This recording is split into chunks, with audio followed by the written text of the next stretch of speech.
Garden. This is a follow-up video to our bonsai basics, our tropical and subtropical plants for the household. And this is a Schefflera. I'm going to show you how to repot this, and we'll talk about soil. Right now I've let this grow out more than I normally would have it because when we're repotting, we're going to be pruning roots. And if we prune roots, we must also prune foliage. You cannot just come in and prune roots. So prior to repotting, I let my bonsai get a little bit messy, if you want to say that, and let it grow out so that we will be able to prune. Now, you don't have to take a lot, but it should be proportional. When we prune here, we're changing the carbohydrate to nitrogen ratio. So the carbohydrates are stored in the leaves, and so if we cut leaves, we reduce the amount of carbohydrates, and the nitrogen that's stored inside the plant gets boosted. So then that's how we get our growth after pruning. And so if we're going to be pruning roots, we want to bring this into balance. We're constantly balance the amount of foliage with the amount of roots, and that is the key to bonsai. The other is that have very rapid drainage of the soil. So we have our soil mix here, and we have a fire clay called turfus, which is this brown here. We also have river sand in here, and I also have some espoma soil perfector. And aside that, we have 1 part turfus, 1 part river sand, 1 part of the espoma soil perfector, which looks like this. And then to that, I'll mix Control Grow, which is Pro Mix, which is a container mix. Now, make sure that container mix does not have any fertilizer in it. And I vary it depending on my needs. So the 1 part, 1 part, 1 part, and to that we add 30 to 50% of the control mix, the Control Grow. Now, you can buy pre-mixed soil, but you should buy specifically for tropical bonsai. Make sure it's that, because it will have that they'll have that container mix in with it. And if you find that you're watering too much, next time you repot, you can add a little bit more of that to even the pre-bagged mix, so you can fiddle around with that mix to get something that suits you. So we're going to get this out of the pot, and we're going to repot it back into the same pot. That's the whole idea of bonsai. Now, you can change pots. If you wanted a little bit larger pot, you can go up to a little bit size, but you're not going to put this into a large pot, because then it's going to get very large. So that's the whole thing with bonsai, is keeping the roots and the foliage in stasis, and it just goes on like this. So this is about 15 years old. You'll see that a regular Schefflera, the leaves are much larger than this, but as time goes on, these will naturally become diminished in size, and it gives us our nice proportion. And then we have a front, which is characterized by strong roots, a concave surface, and whereas our back, as you can see, is convex, and it gives us a much better view of this. You want to be invited into the bonsai. So we're going to get this out of here, and you'll see we have these wires at the base holding our screen in place.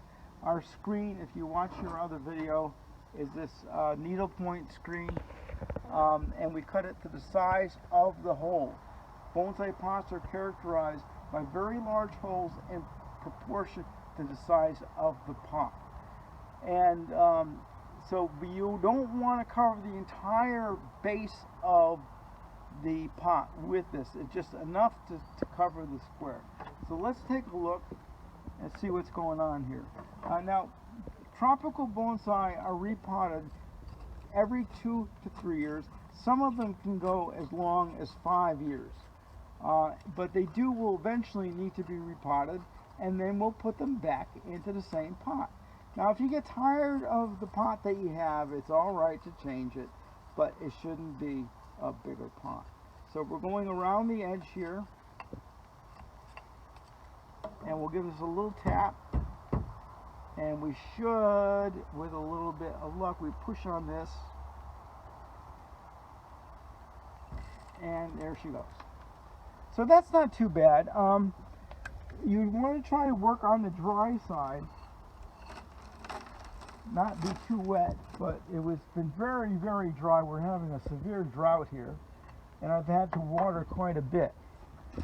So now all we need to do, you can see our screen here, and you can see that it's not covering the entire base. So if we wanted to cut a new piece of screen, we could do that, but there's no reason why we just can't get some of the dirt off this, and we'll wash that off. We'll soak that in some water, and then we just put this right back in here, and we will bend these wires down, and we'll affix that in place. Now, we can also wire this into the pot, but I have enough here that I won't need to do that. It's very good. Sometimes you can get some bonsai wire to tie this in. You come through the bottom hole and you tie it into the pot, but we're not going to have to do that here. So we take a sharpened chopstick and we'll tease away some of this soil. It's the same mix that I use for the ficus, and you can see our long roots here. And we don't want to bare root this, but we could. We could take all the soil off, wash all the soil off, and repot it, but we really don't need to do that. So now we'll take our scissors and we try to cut at a 45-degree angle, the roots at a 45-degree angle, because that gives us our greatest amount of surface area.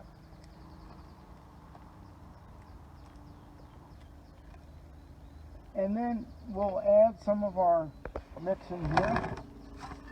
I have these special screens, and you can see what I'm doing here is I'm making sure that the dust from the soil mix doesn't get in and compact the soil here.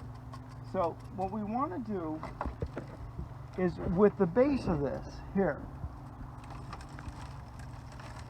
we want to make a bird's nest. You see how this is indented in here, and this is like a bird's nest. So what we do is we take a bunch of this soil and we'll mound it up in the center of the pot. And you see I'm working with this so the dust goes outside the pot and not in. And we'll get that up like that, and we will situate, make sure our front is behind the midline of the pot, even in a round pot. And let's see, I want to come up a little bit higher than that. A lot of bonsai you see are sunken too far into the pot. You want them to be elevated a little bit. So we'll also tilt this toward the apex here. We'll tilt this towards myself here. Make sure I have the front. And slightly tilt it.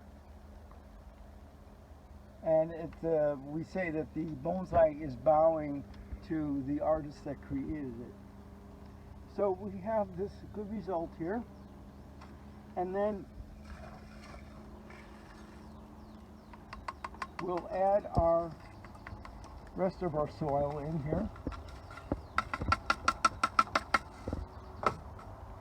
And we'll work this in with the chopstick. We water this, and when it starts to drip out the bottom, then we're done. Now, When this dries out, again, I can't tell you because it depends on where you keep it and where it's situated. But in a normal household with good humidity, it can probably go about a week without watering. But again, you have to learn to recognize when it needs water. One good clue to that is when the soil starts to dry out, it starts to get to a light color. You can see it on here too. It gets very light in color, and that gives you a good clue that it's time to water. Bonsai are actually quite difficult to overwater. If we get a rainstorm with a lot of rain, they're actually quite happy when they're outside. Inside they can get a little bit waterlogged, so you have to learn when this needs to be watered. So this is a good house plant, and it's fairly easy to take care of. You stay on top of the watering. It needs the sun, needs light. We'll use some fertilizer on this, a 1/4 teaspoon in a gallon of water of a 20-20-20 or 16-16-16 fertilizer. There are also various formulations specifically for bonsai and specifically for tropical bonsai. So those are excellent fertilizers to use. But a general purpose fertilizer would also work. And then it gets a small amount, 1/4 teaspoon in a gallon of water at every watering. So we say we water weekly being a week amount, and weekly meaning every week. So it's a good way to get started in bonsai with these houseplant bonsai, and you really should try it out. Thank you for watching. Please share, comment, and subscribe to my videos, and we'll see you next time. And remember, be curious, not judgmental.